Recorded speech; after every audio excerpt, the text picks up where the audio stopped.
कितना अच्छा लग रहा है। हमारे पुराने वाले कूलर ने भी कभी इतनी ठंडी हवा नहीं दी जितनी ईंट वाले कूलर ने दी है। वैसे हमारी बड़ी बहू को हमारे साथ ऐसा नहीं करना चाहिए था। आखिर उनके साथ ऐसा क्या हुआ था, जानने के लिए चलिए पीछे चलते हैं। जरा जल्दी काम कर। दीदी मैं सुबह से काम कर रही हूँ और आपको पता है कि आज मेरी तबीयत बिल्कुल भी ठीक नहीं है। एक तो इतनी ज्यादा गर्मी हो रही है, अगर थोड़ा धीरे काम हो भी जाएगा तो क्या हो गया। अगर धीरे काम होगा तो बाकी काम कब होगा। चलो जल्दी हाथ चलाओ और जल्दी सारा काम खत्म करो। अगर आपको इतनी ही जल्दी है दीदी तो आप क्यों नहीं काम कर लेती। आपको भी तो थोड़ा बहुत काम करना चाहिए ना। तुम्हारी इतनी हिम्मत कि तुम मुझसे इस तरह जबान लड़ा रही हो। भूलो मत कि तुम लोग मेरे पति के टुकड़ों पर पल रहे हो। मेरे पति ने ही सब कुछ किया है। अब अगर इस घर में ढंग से रहना है तो थोड़ा बहुत काम तो करना ही पड़ेगा। और आइंदा याद रखना, मुझसे जबान लड़ाने से पहले जरा सोच लेना। इतना कहकर प्रीति गुस्से में चली जाती है और सीमा आगे बात नहीं बढ़ाती, क्योंकि वो जानती थी कि ये बात कभी भी खत्म नहीं होने वाली है। इसलिए सीमा रसोई का काम करने लगती है। वो बर्तन धो रही थी। बेहतर है कि मैं चुप रहकर ही काम कर लूं, तभी ठीक रहेगा, वरना सब खराब हो सकता है। अभी मेरी शादी को 1 महीना भी नहीं हुआ, वरना सब बातें बना देंगे कि मेरे आते ही घर अलग हो गया। एक तरफ सीमा जो चुपचाप सब बर्दाश्त कर रही थी और वहीं दूसरी तरफ प्रीति बहुत ही ज्यादा खड़ूस और घर के सारे काम सीमा से ही करवाती थी।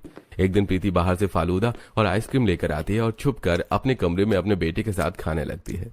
चल अब जल्दी खा ले, अगर किसी ने देख ली ना तो उन्हें भी देना पड़ेगा। लेकिन मम्मी दादी को भी आइसक्रीम खाने का बड़ा मन कर रहा था, तो हमें उन्हें भी आइसक्रीम दे देनी चाहिए। भला हम किसी और को अपनी चीज क्यों देंगे। जिसको खाना है खुद अपने पैसे से लेकर आएगा। वैसे ही हम कब से सबका खर्चा उठा रहे हैं। हम अकेले ही जिम्मेदार थोड़ी हैं सब चीजों के लिए। जिसको जो करना है खुद कमा कर खाएगा। वहीं दूसरी तरफ शाम को जब रजत परेशान होकर घर वापस आता है, वो अपने कमरे के बाथरूम में नहाकर कमरे में उदास होकर बैठा था। सीमा उसे कोल्ड कॉफी देती है। क्या बात है, आप इतने परेशान क्यों लग रहे हैं। बस मैं तुम्हें क्या बताऊं, इतनी जगह इंटरव्यू दिया है लेकिन कहीं पर भी जॉब नहीं मिल रही है। फ्रेशर हूँ, कोई भी अभी हायर करने को तैयार ही नहीं है। आजकल मार्केट में कंपटीशन भी तो बहुत ज्यादा है। बिल्कुल सही कहा आपने। कोई बात नहीं जी, इतना मत सोचिए, सब ठीक हो जाएगा। आप कहें तो मैं जॉब कर लूं? नहीं, मेरे होते हुए तुम्हें परेशान होने की जरूरत नहीं है। कुछ ही टाइम का स्ट्रगल है, एक बार फिर जॉब मिल गई तो सब ठीक हो जाएगा। अब रात को सब साथ में बैठकर खाना खाते हैं। खाने को देखकर प्रीति गुस्से में कहती है, तुमने भला 2-3 तरह की सब्जी क्यों बनाई है। पैसे क्या पेड़ पर फ्री में उगते हैं। हरे घर में कमाने वाला एक है और खर्चे पता है कितने होते हैं। बिजली का बिल है, पानी का बिल है, चिंटू के स्कूल की फीस है, घर का लोन भी चुकाना होता है। तुम्हें क्या पता, तुम तो बस फ्री में बैठी बिठाई यहाँ पर सब मिल जाता है। अमीर बाप की औलाद जो हो, फ्री में सब खाने की आदत है। प्रीति अक्सर ही या तो ताने कसा करती थी या फिर छोटी छोटी चीजों पर सबको खरी खोटी सुनाया करती थी। प्रीति की इन आदतों की वजह से हर कोई परेशान था। तब शांति प्रीति को शांत करवाते हुए कहती है, प्रीति बेटा, अगर तुम्हें कुछ गलत लग रहा हो तो तुम आराम से भी तो कह सकती हो ना। तुम्हें सीमा को इस तरह की बातें नहीं कहनी चाहिए। अगर ऐसी बातें ना कहूँ तो और कैसी बातें कहूँ। आपको भी कोई प्रॉब्लम थोड़ी है मम्मी जी। आप सबके खर्चे अच्छे से पूरे हो तो रहे हैं। इस तरह प्रीति घर में अक्सर ऐसा ही करती थी। आज घर में प्रीति का पति रोहन नहीं था, वो बिजनेस मीटिंग में बाहर गया था। इसलिए प्रीति सबको और ज्यादा बोलती है, लेकिन कोई भी आगे प्रीति को जवाब नहीं देता, क्योंकि यह प्रीति का हर रोज का हो गया था। किसी का भी ठीक से खाने का मन नहीं करता और सब आधा अधूरा खाना खाकर वहां से चले जाते हैं। सभी के जाने के बाद सीमा प्रीति से कहती है, दीदी आप कम से कम ये तो सोच लीजिए कि आप अभी किससे क्या बातें कर रही हैं। लेकिन आपको मम्मी पापा जी को तो ऐसा नहीं कहना चाहिए। चुप कर, मुझे कुछ भी सिखाने की जरूरत नहीं है कि मुझे क्या करना चाहिए और क्या नहीं। मैं सब अच्छे से जानती हूँ और समझती हूँ कि मैं क्या कर रही हूँ। इस तरह दिन गुजर रहे थे और कुछ दिन बाद रजत इंटरव्यू के लिए जाता है। ठीक है, तो हम आपको हायर करने के लिए तैयार हैं, लेकिन आप अभी फ्रेशर हैं और हमें आपको सारा काम सिखाना भी होगा। इसलिए हम आपको स्टार्टिंग एक्सपेक्टेड सैलरी सिर्फ 12,000 दे पाएंगे। It's okay sir. इंटरव्यू के बाद रजत घर वापस आ जाता है और खुशखबरी सीमा को देते हुए कहता है, अरे मुझे खुशी है कि फाइनली मुझे जॉब मिल गई। अब तुम्हें बार बार इस तरह ताने नहीं सुनने पड़ेंगे। अब फाइनली मैं भी घर के खर्चों में कंट्रीब्यूट कर पाऊंगा। बाकी सब तो ठीक है, लेकिन मुझे नहीं लगता कि दीदी के ताने कम होने वाले हैं। उन्हें तो एक अलग ही लेवल का घमंड है। कहते हैं ना कि किसी इंसान की फितरत इतनी आसानी से बदलती नहीं है। वहीं दूसरी तरफ जब शांति के पांव में बहुत ज्यादा दर्द हो रहा था, तब प्रीति बाहर से आती है और सीमा छत पर कपड़े धो रही थी। तो शांति प्रीति से कहती है, बेटा मेरे पाँव में बहुत दर्द हो रहा है, क्या तुम थोड़ी देर तेल की मालिश कर सकती हो? दर्द बिल्कुल बर्दाश्त से बाहर हो रहा है। ओहो मम्मी जी, आप भी कितना ज्यादा ओवर रिएक्ट कर रही हैं। नॉर्मल सा दर्द है, पेन किलर ले लीजिए, ठीक हो जाएगा। अब अलग से मालिश करके क्या, मुझे भी और बहुत से काम हैं। इतना कहकर प्रीति वहां से चली जाती है और सीमा पीछे थी तो वो प्रीति का ये जवाब सुन लेती है और देखती है कि शांति काफी परेशान हो गई है। तब सीमा शांति के पास आकर कहती है, कोई बात नहीं मम्मी जी, आपको परेशान होने की जरूरत नहीं है, मैं आपकी मालिश कर देती हूँ।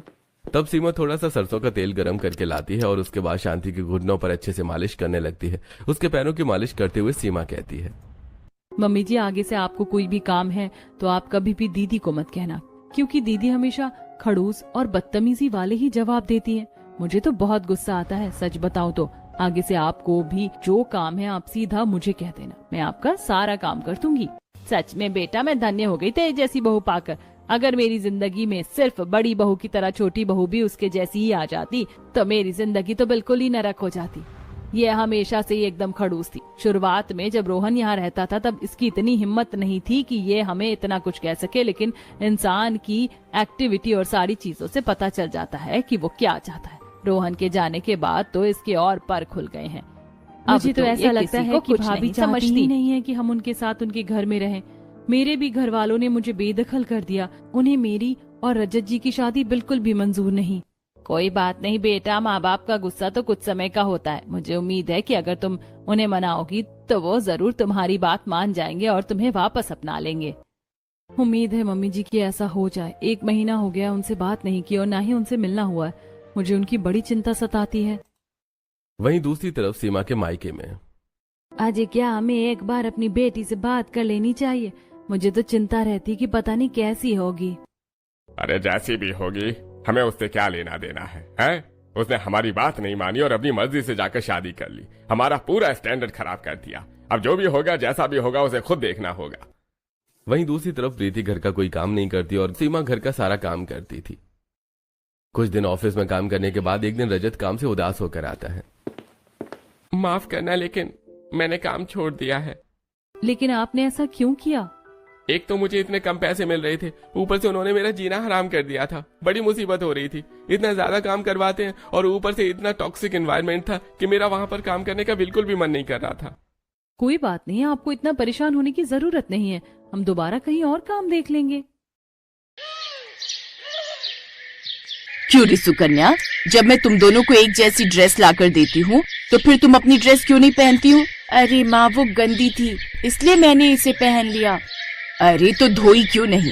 अब तुम जवान हो गई हो, कुछ साल बाद तुम्हारी शादी हो जाएगी। कुछ तो घर के काम से। छोड़ो ना माँ, ये है तो मेरी हमशक्ल। ऐसा करना, तुम हम दोनों की शादी एक ही लड़के से करवा देना। उसको एक जैसी दिखने वाली 2 बीवी मिल जाएंगी और मुझे उम्र भर काम करने वाली सौतन। सुकन्या धीरे धीरे और चालाक और कामचोर होती गई और अनन्या उतनी ही मेहनती और संस्कारी। मगर दोनों बहनों की किस्मत ने उन्हें एक दूसरे से दूर नहीं होने दिया। दोनों बहनों की शादी एक ही घर में हो गई। बड़े भाई की शादी सुकन्या से और छोटे की अनन्या से। अनन्या को घर का सारा काम आता था, खासकर वो खाना बहुत ही अच्छा बनाती थी, जबकि सुकन्या ने कभी कुछ नहीं सीखा। फिर एक दिन,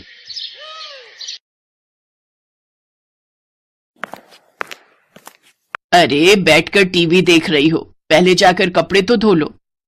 माँ जी, आप अनन्या को बोल दो ना, सुबह से मैं ही तो घर का सारा काम कर रही हूँ। बर्तन धोए और फिर खाना भी बनाया। अच्छा, सॉरी बेटा, मुझे लगा कि वो सब अनन्या ने किया है। नहीं माँ जी, सारे काम मैंने किए। वो तो बस अभी निकली है अपने कमरे से। अच्छा, रुको जरा, अभी खबर लेती हूँ उसकी। सरला गुस्से में अनन्या के पास गई जो झाड़ू लगा रही थी।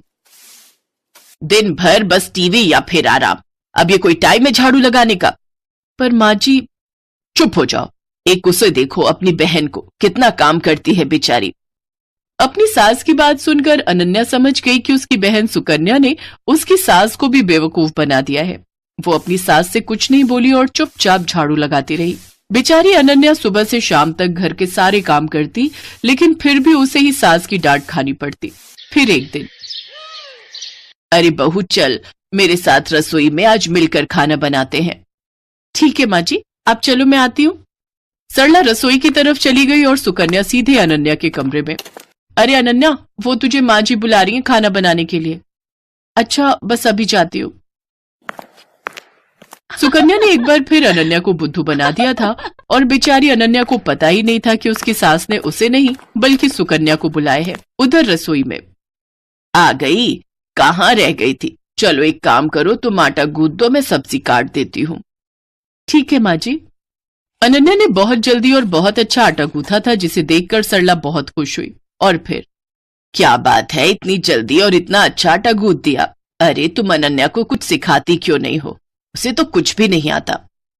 अनन्या समझ गई थी कि उसकी सास सरला उसे सुकन्या समझ रही थी और वो ये भी समझ गई थी कि रसोई के काम से बचने के लिए कामचोर सुकन्या ने उसे सरला के साथ भेज दिया। उसे सुकन्या पर बहुत गुस्सा आया, लेकिन वो कुछ बोली नहीं। ऐसे ही वक्त बीतता गया। सरला की नजर में घर का सारा काम सुकन्या करती थी, रसोई सुकन्या ही संभालती थी, जबकि अनन्या सिर्फ दिन भर टीवी देखती थी, जबकि सच इससे बिल्कुल उलट था। और फिर एक दिन, अरे बेटी सुकन्या। जी माँ जी बताइए। उस दिन जो तुमने हलवा बनाया था ना, वो बादाम वाला, मेरा खाने का बहुत मन हो रहा है, मेरे लिए बना दो ना। इसमें कौन सी बड़ी बात है, लो आप टीवी देखो, मैं बस अभी लाती हूँ बनाकर। ना ना, मुझे तो खाना है ही, पर मुझे वो हलवा बनाना भी सीखना है, तो मैं भी चलती हूँ साथ। तुम बनाना और मैं देखूंगी। अब आप बैठिए ना माँ जी। अरे चलो ना, साथ में बनाते हैं। सरला जिद पर अड़ गई थी और उधर सुकन्या की हालत खराब हो रही थी, क्योंकि आज तक उसने कभी कुछ बढ़िया नहीं बनाया था, जबकि उसकी सास सरला को लगता था कि सुकन्या ने पूरी रसोई संभाल रखी है। लेकिन सुकन्या इतनी जल्दी हार कैसे मान लेती? उसने फौरन दिमाग दौड़ाया।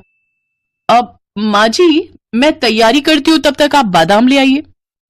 अरे मुझे अपने कमरे में जाना पड़ेगा, बादाम का डिब्बा वहीं रखा है, चलो मैं लेकर आती हूँ। जैसे ही सरला अपने कमरे की तरफ गई, तभी रसोई में अनन्या आ गई। उसने बिल्कुल सुकन्या जैसी ही साड़ी पहन रखी थी। तू जा, मैं देख लूंगी। पक्का ना? हाँ हाँ, मुझे पता है कि तुझे कितना हलवा बनाना आता है, जल्दी कर वरना माँ जी आ जाएंगी। अनन्या नहीं चाहती थी कि उसकी बहन को डांट पड़े, इसलिए वो सुकन्या बनकर रसोई में काम करने लगी। उसने अपनी सास को सुकन्या बनकर ही हलवा बनाना सिखाया। हलवा बहुत ही स्वादिष्ट बना था। सरला सुकन्या से बहुत खुश थी, क्योंकि वो तो अनन्या को सुकन्या ही समझ रही थी।